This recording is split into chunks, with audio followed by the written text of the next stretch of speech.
Ishwaram, as resplendent sun.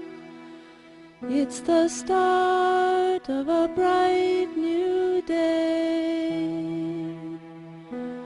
Time to rise, time to shine, Lord divine. Time to lead us along life's way. Awake, Lord of Buddha party.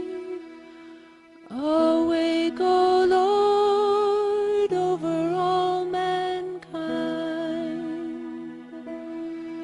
Awake, O Lord of compassion.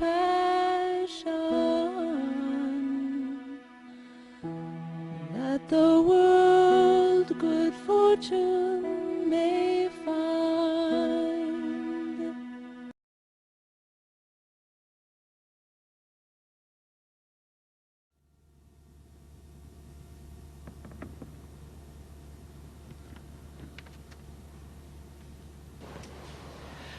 Robert and Rita, how did you first come into contact with Sai Baba? I think I'll answer that. As I said yesterday, we just hold on to your wife's sorry and she brings you to God. Rita was meditating in the late 60s, and in meditation, she was told the Lamb was on earth. So in her spiritual journey, in 1976, she was meditating again, and this voice came to her and said, go call Pat and Brian and go over to their house. There's a sign for you. And Rita says, now who is this? Is this my guardian angel, my Atma? What is this kind of thing I'm hearing now? I said, just go over to Pat and Brian's house. There's a sign for you. So Pat and Brian was a young couple that had met at our house for some meditation and study circle classes, had gotten married. So she calls up and Pat said, oh, come on over, we're not doing anything. And Brian was an artist kind of guy. And so when she knocked on the door, Brian opened the door, and his greeting to her was, how was your meditation? That's a kind of strange greeting. It kind of shook her up a little bit. So she was talking to Pat, and Brian come out with this huge painting. And it was a painting for meditation. And he said, you know, all the time I was painting this, I saw your name on it and Sai Baba. Rita says, who's Sai Baba? Oh, well, we just heard about him a couple weeks ago, and we got a book here that we haven't read yet. It's called The Psychiatrist and the Holy Man. And Rita said, well, you know, sometime when you get through reading, let me have it. And he said, oh, we're so busy now, we'll never get to read the book, so take it with you. So she goes home and puts the book down, doesn't pay much attention to it. And as she's vacuuming and doing things around the house, these voices start reciting passages to her and giving her messages. Well, a few days later, when she reads the book, exactly what was in the book, what was in her voice that she was hearing. And in the book, Swami says, I give calling cards as signs. Isn't that interesting?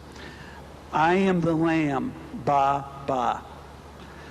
And from that moment on, there was no doubt.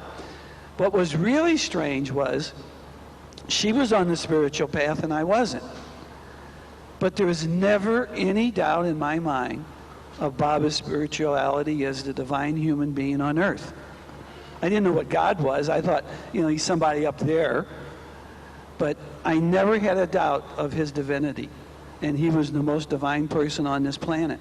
That was another strange thing. So obviously, it had to be in my subconscious from a previous life to know that, to know he is divine. Rita, how did you come into the realization of who Swami was? Well, I think Robert kind of answered that. Yeah. Over the years, you've drawn very close to him, and you spent many months living in the ashram. You've been privileged to spend many, many hours in close company with him. Will you share a little of this experience with us? Want me to start? Okay. Hey, that's amazing. I still get the microphone for a while. Swami told me to retire early. And we'd made numerous trips to India, almost every year. And from our first trip was in '79, and then we got to go to Uti and travel with Swami to the forest and everything on the way to Uti in '81. And it was a wonderful experiences. But Swami told me to retire early. And my company just happened to come up with an early retirement plan where all my medical was covered as if I'm still employed. Everything is going on as if I'm still employed. And so we went and we lived in India from '90 to '96 for 3 years. The first time we stayed for a full year. And during that time, there was one 12-month period. We were in Swami's house 4.5 months every night. And I was allowed to give some lectures at Brindavan and Prashanti, and we got to go in Swami's house in Kodi and Brindavan, and it was the most incredible experience. And we got to observe. We got to witness Swami as our mother and father. And in that period of 4.5 months, I heard 70 discourses. It was just an amazing journey from '90 to '96. Rita, many people have heard you speak and read your books and your personal experiences with Swami, but not so many know about your work with the EHV program and with Sai parenting and the Sai marriage workshops. So would you please share with us now a little about these workshops? Well, to begin with, I've been married for 42 years. I have 4 children and 6 grandchildren. I have a 20-year-old granddaughter. So I have a life's ambition of being a wife and a mother. And so I have a very keen interest in this field. So naturally, when Swami made his identity to us, I started taking and pulling out the material of talking about parenting and marriage, because those were the things I needed, because I had children that were teenagers and young children, and I could not find in all the books of psychology that I had read anything to help me understand these problems. And that's why when I wrote my books, Vision of Sai 1, Vision of Sai 2, these books Swami told me to write, and he named the books and he blessed them. And of course, as you who read my books know, I didn't know how to write and I couldn't write and went through a lot of inner growth because I had no self-confidence. But in the books, I write about parenting, I write about marriage, I write about the inner voice, illness, family. Parents died of degenerating diseases, all the things that pertain to us in our everyday life. And included in all this is nothing but our experiences, but all of Swami's wisdom, all of Swami's teachings. Well, from there, we became trained in the SSE program, which is Sai Spiritual Education. And in the Sai Spiritual Education programs, this is for the Sai devotees' children, and it is a program that Swami initiated to teach them his 5 human values, which is love, truth, peace, right conduct, and nonviolence. Also included in that is the unity of all religions. Well, above this, we also got training in Swami's EHV program. And the EHV program is that which goes into the public school systems and can be gone into the community. It doesn't speak about God, but it teaches values to those people who are not specifically interested in the spiritual aspects of God. When I was working in doing service work in the inner city of St. Louis, I was working at a senior citizens place, and we fed them and gave them meals and helped take care of them. I'd been there for a year, and in this inner city, they had decided in this particular community that they were going to start a Girls Club of America. And so I happened to mention to the director of the senior citizens place about Swami's EHV program. And he thought, oh, what a wonderful idea, Rita. We know you so well. We love you. We know your character. Please, if I make an appointment, would you go talk to the director of the EHV in the, about your EHV in the girls' club? And I did, and they were just so happy and excited about it. So I went to the coordinator of our area, Malika Horn, and she talked to Dr. Harvey, and he talked to Dr. Goldstein, and we got permission to incorporate EHV in the community as a pilot program, one of the first programs to do this. It was a marvelous experience. After some time of working with the children, one night I was sitting at home watching television, and on the television, all of a sudden, the local channel was interviewing some of the students from this new Girls Club of America. And they asked the student, what was your favorite program? Now, I want you to know they had cooking classes, computer classes, they had artwork, they had dancing with all the mirrors in the bars. The facility was incredible. This child said EHV was the favorite class that he attended. So what did Swami teach me?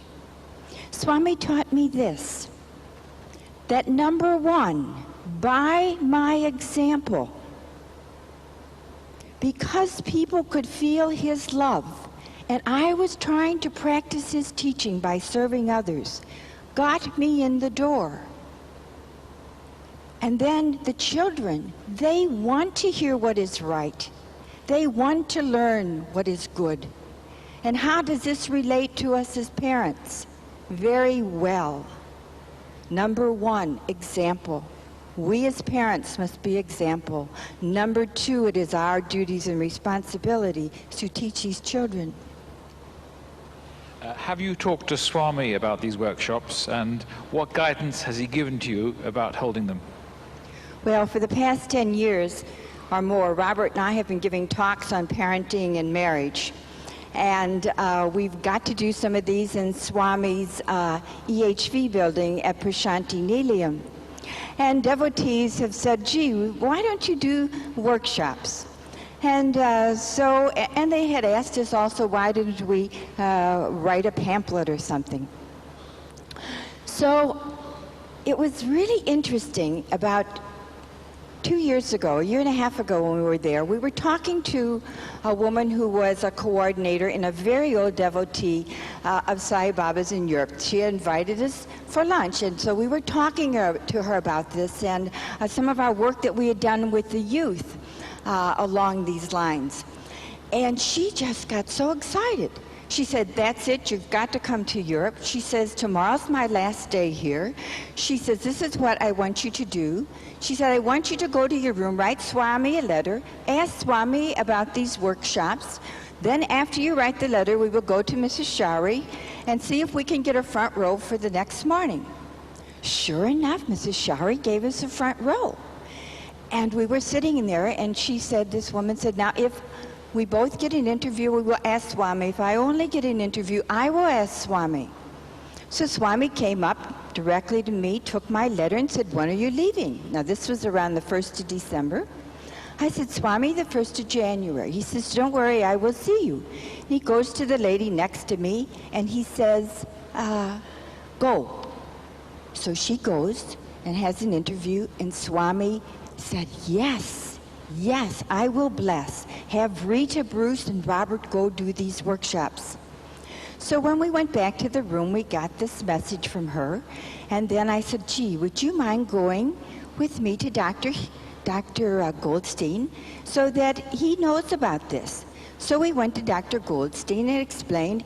And Dr. Goldstein said, well, Rita, if you write out an outline of these workshops, I will take and present them to Swami and we'll see what he says. So Dr. Goldstein did this, and Swami said yes to do these workshops. After that, Swami called us in twice. before we left to talk to us about doing these workshops. And I said, Swami, do you want us to do these Sai parenting and marriage workshops? Swami says, yes. It is important. It is my work. I will bless. I said, Swami, what about the youth? They must have the same program as the parents. I said, on marriage, Swami? He said, yes. I said, parenting too? Swami said, yes. Only difference, when they work in small groups, they must be separate. I said, Swami, Boys and girls. when we get invitations to foreign countries or places to talk, I said, I always come and ask you. I said, if we get invited to foreign places and I am not here, what do you want us to do?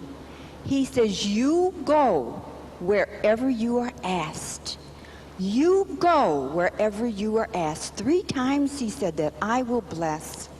Robert said to him, oh, Swami, he said, we don't want to misrepresent you. We don't want to speak anything that is not the truth. We do not want to hurt you in any way. Swami says, do not worry. I am always with you, and I will bless. Why do you feel these workshops are so important for Sai devotees? Let me read something to you. This is from Sathya Sai Speaks, Volume 10. Swami was talking to Balvikas about the Balvika students. And at the bottom, he says, the home, too, must feel the change in the child's behavior. It may be advisable to gather the parents together and give them guidelines on child care and on the higher ideals of family and social life. You see, it's a great gift from God. It's very important for us to have instructions as well. We are training the teachers, we are training the students, and perhaps the next step is for the parents to get some help as well. Swami said that, grandfathers are not there today. He said, no one is there to teach them ancient history. He says, fathers are not there. No one is teaching this ancient history. He said, the children are selfish. It is not good. He said, they need to have teachings. He tells us that it is very important for us as parents to assume the responsibility of teaching our children. He says 85% of the time our children are with the parents and in the community, and it is the parents' responsibility to develop their behavior. Swami says the primary responsibility of parents is development of character. So if we can get together, you know, it's very hard today because of our time. It took me 40 hours one week just to look up Swami's quotes on parenting. Swami doesn't give a discourse on parenting. He doesn't give a whole discourse on marriage. And how many parents today have the opportunities to find all of these quotes? So there is a great need. Parents need help. It's a very large task, and everything in our culture is working against Swami's teachings. And when we can get together and talk about this and support each other, it encourages us. So I'm married and I have children, so what would be the purpose of, say, me attending one of your workshops? What would be my objectives? Do you want to say something? Well, number one, you never know when you're going to be a grandparent. And number two, we have to look at reality, even in the Sai family. Reality is there's a high divorce rate. Reality is there's a lot of Sai parents out there who are single parents. And another reality is they're mostly mothers taking care of them. Fathers, like Swami says, fathers have totally rejected their responsibility and they've walked away from the families. Single mother parents. How wonderful would it be for every Sai man to help support a Sai woman and be the father image to that child? Every person, everything you read in the world, every form of literature, every form of research says it is so important for her to have the mother and father both. So if you know someone who's unfortunate, whose husband has walked away, or who maybe has passed away, got killed in an accident, you can be a Sai father for that child. What a wonderful gift Swami will give you to let you share your love with that child. I'd like to add this, and that is, Dr. Hislop had told me this, that some years ago, he asked Swami, if I get questions from devotees, Swami, and they write to me about these questions, things that they want answered, would you answer these questions? And Swami said yes. So Dr. Hislop collected all of these wonderful questions from all over the country. And Dr. Hislop said to Robert and I, he says, you know, he said, I have been traveling and giving talks about Sai's teachings for many, many years. And he said, I could not believe how many people did not really understand the messages that I had been relating. I have another story, and that was we had done a mini workshop On television at one of the conferences in Albany, New York. And while I was in line getting food, I was talking to a Sai spiritual education teacher, and I told her that we were having this workshop. She says, isn't it a shame that Sai Baba hasn't said much about television? I said, oh, but I have a whole page full of quotes. He has said a lot.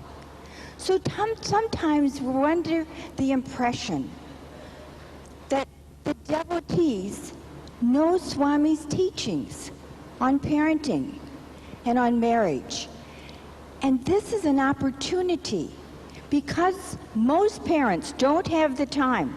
One of the Sai study groups, I started a long time ago doing Sai parenting study circle in conjunction with the Balvikas class or the Sai spiritual education class. One of the fathers said to me, you know, he said, I at least have 2 or 3 hours a month that I come here to think about parenting. I never have time. Does our lifestyle afford time to sit down and think about these things? No, we're so busy. So number one, it gives you the opportunity. We provide the structure and we give you Swami's teachings, and you have an opportunity to share with all of your brothers and sisters and learn from all of their experiences as well as yours.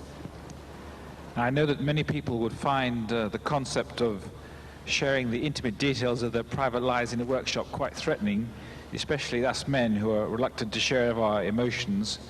Would you like to actually just share with us now what actually goes on in these workshops? Well, a workshop is simply a media where the participants do the work. This is not a lecture. Robert and I are the facilitators. You make your own agenda. You bring up the concerns that you would, as a group, would like to talk about. There is nothing personal. You are sharing concerns that society has and placed upon you as parents, as a group. And we provide Swami's teachings. And then you use these teachings to find solutions within yourself. It is like the study circle, in a way. Swami gives us a study circle because when we go around the room, each person sees it a little bit different. And we have a much fuller understanding. So there is nothing personal. We are not counselors. We know nothing. We can share with you some of our problems and experiences, but all the wisdom is Sai Baba's teachings. So we shouldn't feel too threatened by what we might expect on these workshops. No, because we speak in general terms. We speak in terms of television, the effects of television, discipline. How can we have more discipline, different ways of disciplining our children, these sorts of things. Now, I know you've conducted these workshops in several parts of the world. Would you like to share with us some of the feedback from them, something of what people have said who read on the workshops? Well, okay. We were in New Zealand, and wonderful Sai family. Swami says, not New Zealand, New Sai land. And they have a multicultural. They have the Maoris there. And we went to the Maori Center, and you know, the wonderful Maori traditions like we've seen here. So beautiful. And we did an all-day workshop, which is from 9 o'clock in the morning to about 5 at night, and we have a little tea break in the morning. Right, Gov, we got to do that the English way. And we have a little tea break in the afternoon and have lunch. And the men and women would break into groups and share and come up with the solutions and the concerns, different topics like communication, like time, etc. So, and then, of course, we did a mini one up in the Poconos once, and we've done some in Prashanti and different things like this. Some of the feedback that I've gotten from the people, and we've given out forms for them to fill in afterwards. We've had so much response on, we need more of these, we need more of these, we need more of these. The parents need help. You see, the children that we have, all right, are Swami's instruments for the future. Swami says, the parents are spoiling these children. They're spoiling them so much. He said, that's why I bring them to school so early, so that they don't get ruined.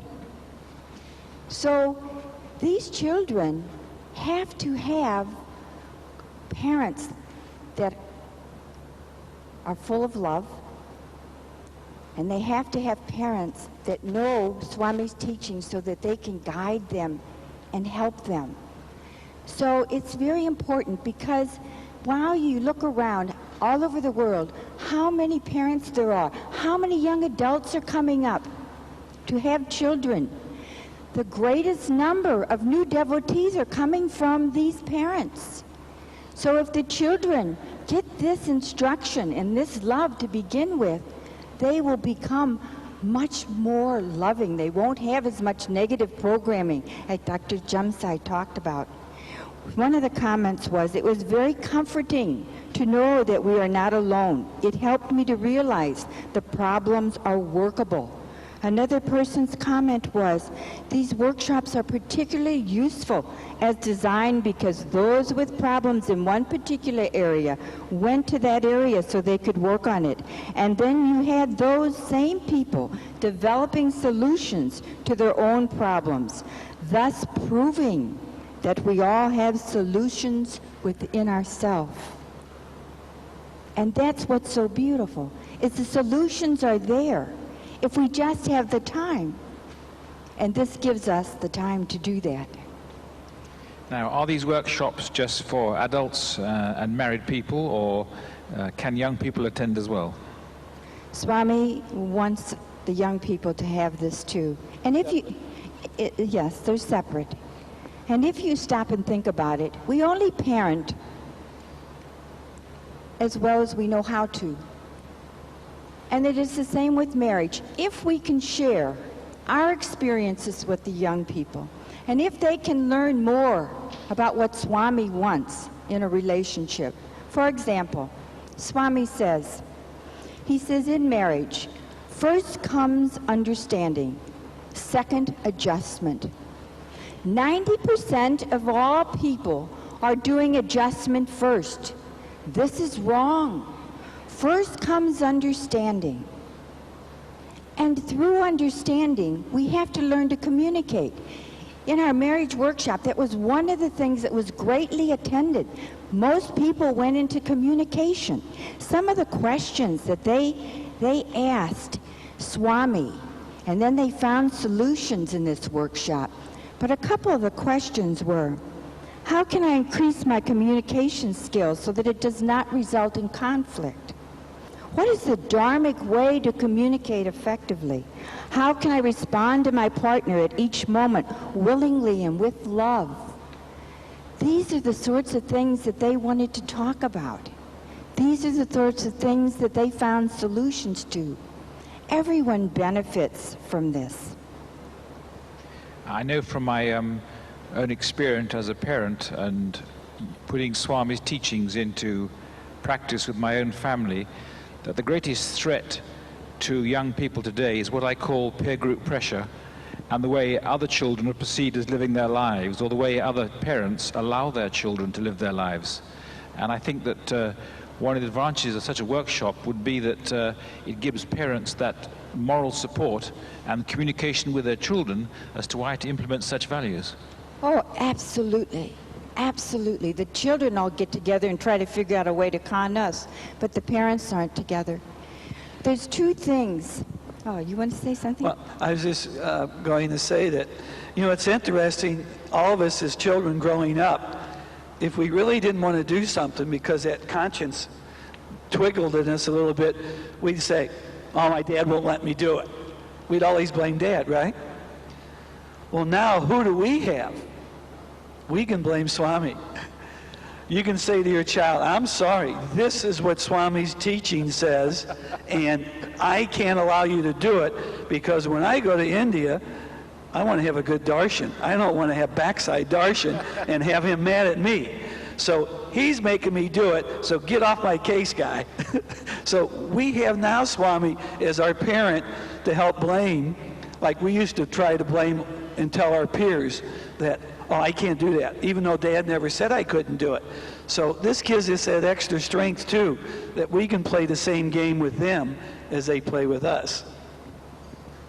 How long do these workshops last? Do you tailor them for individuals, or do you have a set format? Well, we've done quite a few different things. If we do an all-day parenting and an all-day marriage workshop, it's usually from like 8:30 in the morning till 4:35 at night. As Robert said, it takes all day, and we have an hour break for lunch in the morning and an afternoon break. Along with this, we do mini workshops, like at conferences such as this. We'll do maybe 2 hours on a Saturday and 2 hours on a Sunday.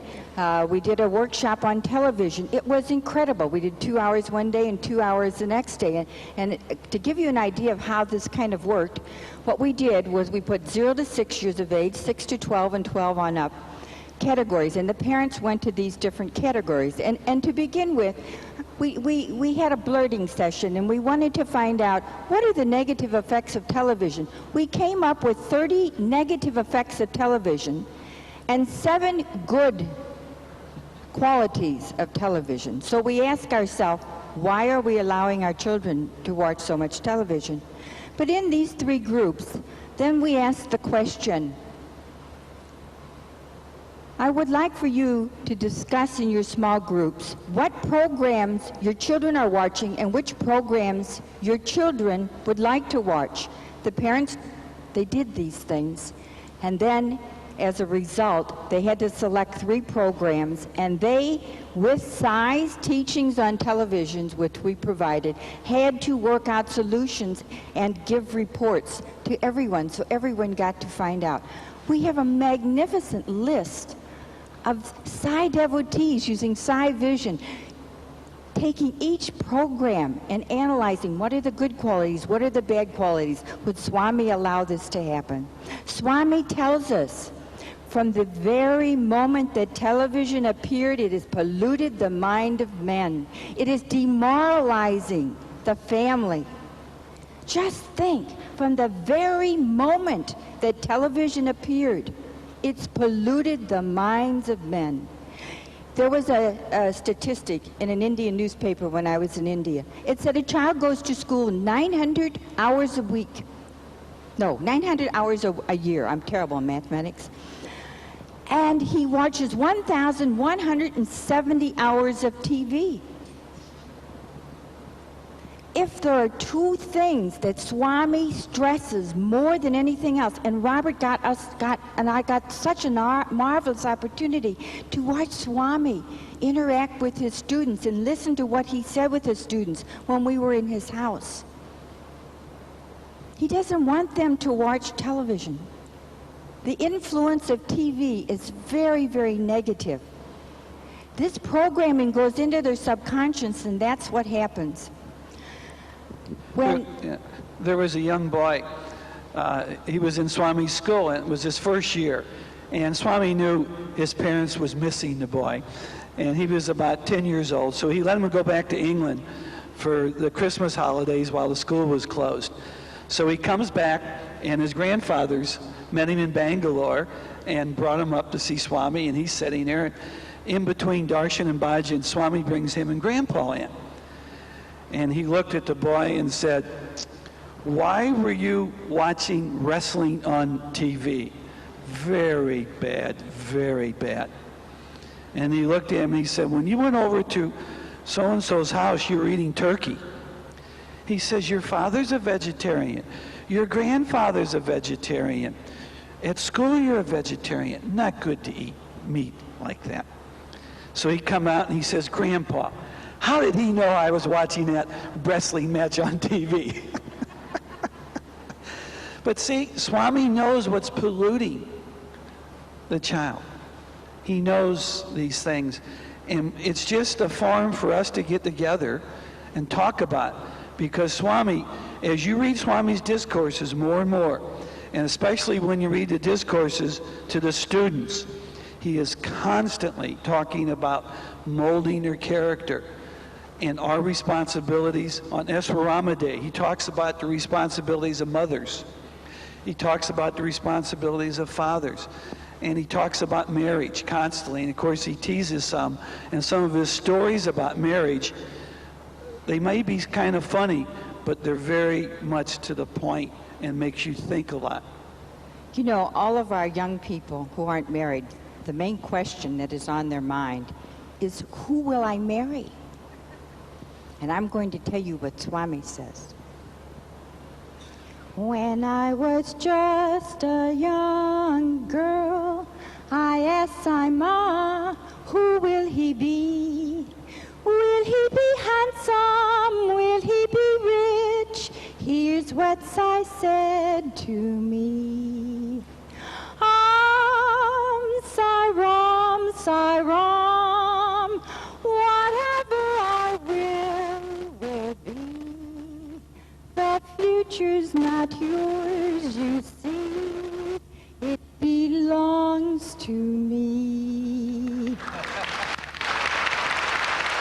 When I was just a young boy, I asked Sai Ma, who will she be? Will she be pretty? Will she be sweet? Here's what he said to me. Sai Ram, whatever I will be. The future's not yours, you see.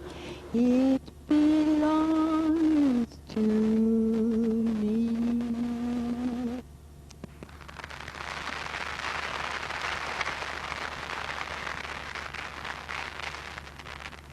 So you see, we need to get our children and the young adults involved with learning Swami's teachings on marriage and parenting, so that this whole new young generation of children in his army have a much better chance than we.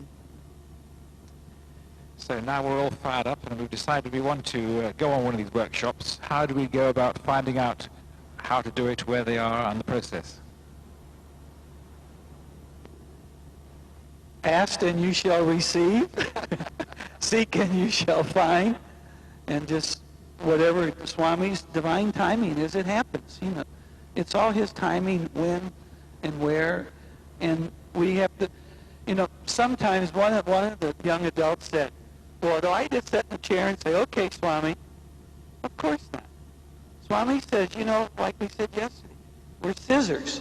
He's one part of the scissors, and we are the other part, cutting the path of cloth of Dharma. We have to make the effort, but no attachment. We have to make the effort and let him open the doors and be the doer. But we have to make effort. Tapas, tapas, tapas. As Swami said, go wherever you are asked. Just ask us and we'll come.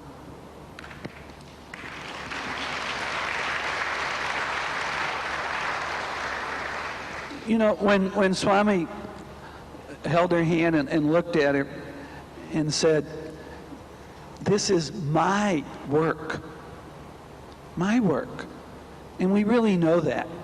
We know that we're just really an instrument. There's very, very little ego. We really try to keep no ego in this because we know Swami opens the door. We know he's the doer, and we really do understand this. But when he looks at you with such love and says, this is my work, you go wherever you are asked. But Swami, the young people, yes, young adults, same program. The only difference is when they break up in their discussion groups, boys are separate from the girls. Because he knows the truth. Every statistic and every research is showing that it works out better that way anyway. Some years ago, my son was in an argument with Swami, and as he always is, and Swami gave a really good reply to one of his questions, and my son Daniel said to him, "Oh, Swami, you're the perfect diplomat." And quick as a flash, Swami turned around and said, "No," he said, "Swami is the perfect everything." So in what way has Swami taught you personally about being the perfect parent, the perfect husband, the perfect wife? Oh, I have learned so much from Sri Sathya Sai Baba. I wish I had known it younger, and that's why I would like to share it with the younger people. Baba is our parent. And when I observe Swami as our parent, whatever he does for me is what we must do for our children. The first question I ask is, does Swami give you everything you want? Does he? Why are we giving our children everything they want? You see, Swami says we're spoiling him too much. No discipline. What is Swami's definition of discipline? Why do we need discipline? Swami said discipline is to teach you how to cope with the disappointments of life. Those things that go up and those things go down. We must learn to cope with this. One thing that bothered me so much was why were the children not having any respect for parents? Why weren't they giving the mother the coffee or the father the tea or caring or helping? I pondered over this. Not this trip, but a year ago when we came home. The night after we came home, Swami woke me up in the middle of the night with this insight. So I went to my computer and I wrote a paper. And this is what I learned. My generation was the first generation to raise children with television. Of course, I've known that. And I know that what my parents had done worked effectively, but when I tried to implement that in my life, it didn't work because I no longer had a protected and an isolated situation like Swami has at Prashanti. All the influence from the outside, from the television, the media, and all this was going into my children. But this is what I became aware with Swami inside. Years and years ago, when we had pioneers come to this country, the children's whole focus was helping the parents to survive. They had to plant the food, they had to work in the shops, they had to help. And so the whole philosophy of my father and his grandfather was, how can these children help me? Everything that we learned was how do we help our parents? Now, when I was a mother and my children started watching television, and I too, all of a sudden the commercials played this. If you buy this detergent, it's good for your child. If you buy this certain baby food, it's wonderful for your child. If you buy your child this toy, everything that was being programmed in here in a very subtle way, everything is being programmed in us that is what we can do for our children and why. We hold the purse strings, right? We have the money. Do you ever see anything on TV that says to the child, what can you do for your parents? Do you ever see a program that's showing this? They call us the sandwich generation because we learned to give to our parents and we also give to our children. We are sandwiched in between the two and nothing is coming into us. It is very difficult. It's going this way and it's going this way. Our children have not learned because of television. Swami has taught me so much about my role in life. Let me give you an example of, I have just so many examples of Swami and what he's done with his students. Swami, once when we were in Vrindavan, was not talking to the boys. He was mad about something that they had done. And so we asked the professor, because Robert was doing some lectures at the universities, we got to become friends with some of the professors. And so the professor said that there was 2 boys that did something wrong. And so he said to Swami, Swami, why are you punishing all of the students? Swami said, because all of them are learning not to do it. Now that strikes totally against the freedom of our country. But when you take that concept and you apply it in your own house to your own children, if you punish one child, the rest will see it. Or if you discipline one child, to carry it even a step further. My children would fight. I guess yours probably do too. These offsprings would get in a fight in another room and I'd never be able to know what was going on. They'd all rush in and say, he did it, she did it, he did it, she did it, and you wouldn't know who did it. So I thought, now if I took this approach that Swami took, and I punished them both, perhaps the next time they would think twice about getting into a fight. Another thing I learned from Swami, which is a marvelous thing. One of the professors said to Swami, Swami, why do you give the boys so much attention and the Anantapur girls hardly get any? Swami says, first of all, he says, the men and the boys wouldn't even come if I didn't give them attention. Now, we've all known that. But this I did not know, and it's great wisdom, especially for the women. Swami says, the reason I do not give this attention to the women or the girls is because in life they have a much harder role to play. They will not get the attention that the men get. I am preparing them for their role in life. Oh, it just makes me want to cry. Are we preparing our children for their role in life? If we make everything so easy for them, will they learn how to develop the character that they need to face the crises that come to us in life? We're so easy. What happens?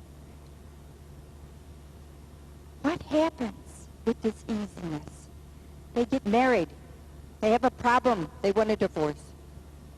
They get a job. It's not easy. They quit. School's too hard. They don't want it. This is what's happening.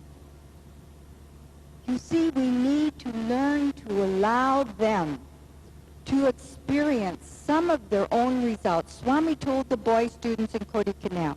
He was talking to them before they went. He said, now it's going to be cold in Kodaikanal. You must bring a sweater. You must bring a raincoat. And he says, if you are not prepared, it is your fault. And it is the same in the world. If you are not prepared, it is your fault. And it is the fault of the parents. He says the fathers are not disciplining their children. It is the father's role to discipline. They want to be friends. I don't know about you, but I would chitter-chatter to my kids all day long. They wouldn't pay attention to me. They'd heard me tune me out. All right? Dad would come home, and it wouldn't take much from him. See, Swami taught me our roles. What are our roles as a man and a woman? I was so confused. I went through this 70 generation, of a woman wanting to be equal. Do you know what Swami says about equality? Oh, it's beautiful. He looked at the boys and he said, you give them cigarettes. You give them pants, they wear your pants. Equality. He says, can you have children? And the boys all giggled. Do you wear saris? They all giggled. Swami says equality. No. Only at the atmic level. We are not equal. Our jobs are not equal. Our nature is not equal. Swami straightened me out. He taught me that a woman is love and a man is law. It is these two natures in God. The law, the discipline, and the love and the nurturing of a mother.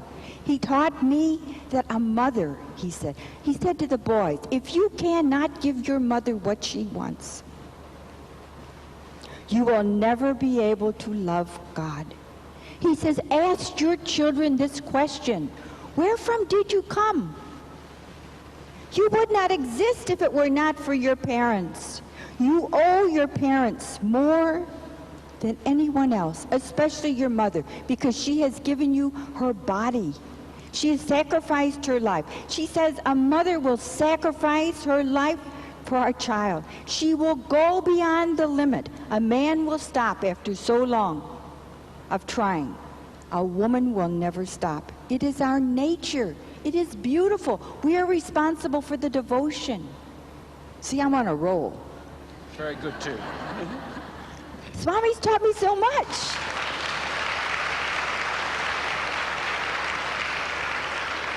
By listening to him, by watching him, I have learned so much about what a good parent is, what a good spouse Let me is. share one quick thing with you, because in our society where we live right here in Canada, this is something very, very profound that Swami said.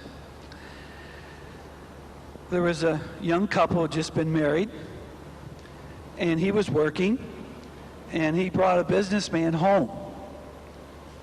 And he fed him dinner with him and his wife. A few weeks go by, and the businessman, who he knows, knocks on the door to visit him and his wife. The businessman was out of town. So his wife invited him in, and they had dinner.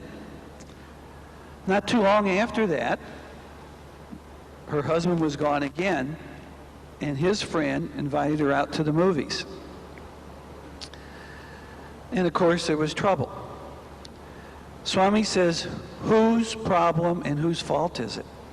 It is the husband's fault for putting the wife in a position like that, bringing a man home. It is not her fault. It is your fault for doing it. How many times do we bring, quote, men home to be around our spouse and think it's harmless? It's our fault. He said you should never do that. Never do that. Never put your wife in a position to be caught that way. He's not easy. He's tough. But if he was easy, would we be sitting here today? No, we would not. Most of us like good practical examples. And I wonder, as you look back over the challenges and problems in your own marriage and having your own children, if there's some situation which you would have changed if you had known Swami's teachings as a young person. Is there some incident which, now looking back, you can say, well, if only I'd known this, I'd have done it differently? Well, obviously, yes. I would have taken my responsibility as a father stronger. She was a disciplinary person in the family. I was the nice guy. And I would have never been that way. It took us years until after we knew Swami to sit down and talk to one another. The children were so much smarter than we were. Hey, Dad, can I do this? Oh, sure. Now, they'd already asked her, and she said no. Or they'd go to her and say, okay, yeah. They hadn't asked me, but we assumed that. We finally, after talking and learning how to communicate and knowing that everything's okay, we've got Sai to hold on to. We would say, no, I will discuss with your mother first. And it is amazing how fast those kids learn. They couldn't con us anymore.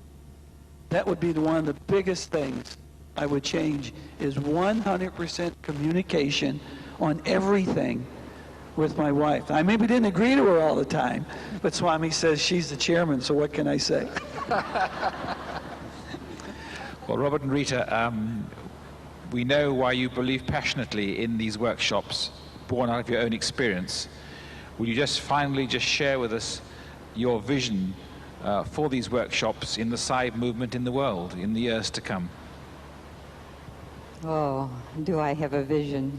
That's why Swami called my books Vision is Sai. Do you know what Swami told me? About 3 or 4 years ago, Swami named the books, you know. And then years went by, and one time when we were in there, Swami said to me, do you know what Vision is Sai means? What is vision? I said, oh, I don't know, Swami.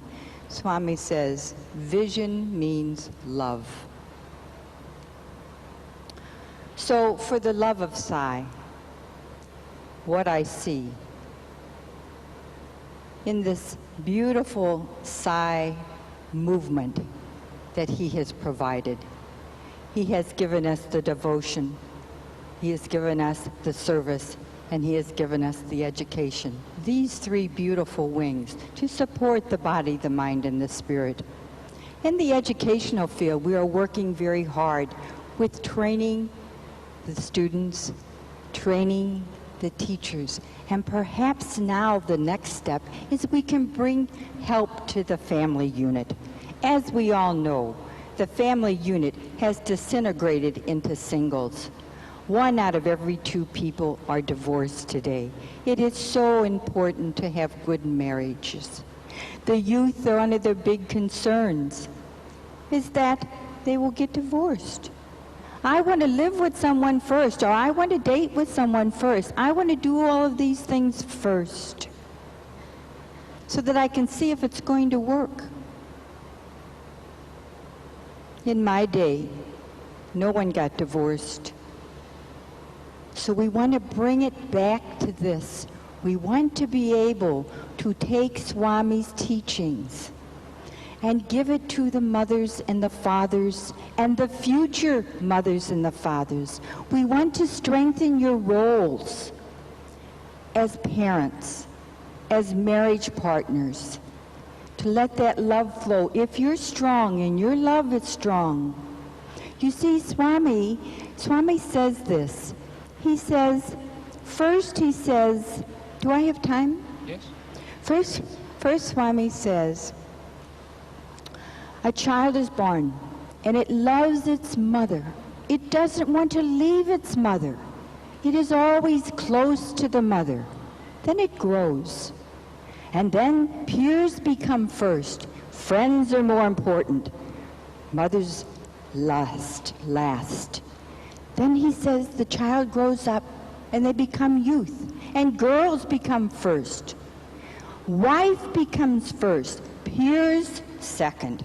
Mothers are last. Then he says, children are born. Children become first. Wife is not so important. Then he says that the children grow. They start causing differences between the mother and the father. So the husband concentrates and focuses on making money. Job becomes first. He says, what happens when we change? Now this is the whole evolution of a child from birth, and how our attachments and our love is transferred from one to the next. And by the time they become married and have children, parents are so far down the line they don't even want to have anything to do with them. Swami says because of this, it's creating weakness. Because we are splintering our love, it's creating weakness. And when we get old, we are so weak we don't even have enough love to love God. We want to strengthen this. If we can bring his teachings to the whole world. And the very first institution God gave to man is marriage. It was the marriage under this Adam. It is the marriage between Shiva and Shakti. It is the marriage between a man and woman. The very first institution God gave to man was marriage. And if we can strengthen that marriage so that the children can flower and blossom in excellence, it would be wonderful. You know, I think marriage is the nucleus and the proton. That is the energy that is binding the molecule. Robert and Rita Bruce, we thank you for your time and your sharing.